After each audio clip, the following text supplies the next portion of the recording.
Alors c'est vrai, on l'a dit, la répression chinoise à Hong Kong a depuis des mois, je dirais depuis presque plus que des années, la plupart des voix des dissidents sont aujourd'hui en prison, donc il y a une oppression terrible.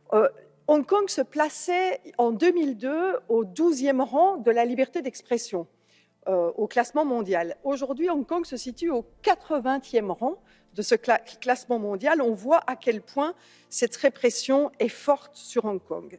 Alors on a effectivement un certain nombre de mouvements pro-démocratie qui aujourd'hui sont en prison, on a énormément de journalistes, on a la plupart des médias libres qui aujourd'hui sont fermés, on a parlé de Apple Daily, de Stand News, de Citizen News.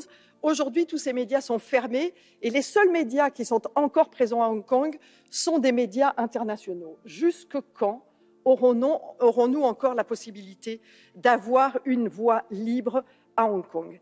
Alors c'est vrai, l'Union européenne doit être aux côtés de la démocratie. L'Union européenne ne peut pas être à côté des dictateurs et à côté des oppresseurs.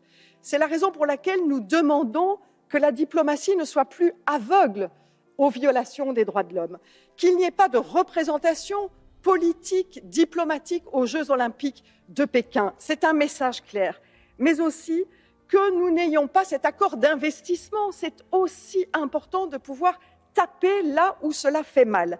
Et enfin, il est aussi important d'avoir un message auprès de nos entreprises qui sont en Chine.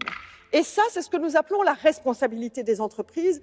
Et donc, la due diligence, monsieur le commissaire, sur lequel je sais que vous êtes en train de travailler, sera un instrument extrêmement puissant pour lutter et pour avoir cette démocratie en Chine. Merci.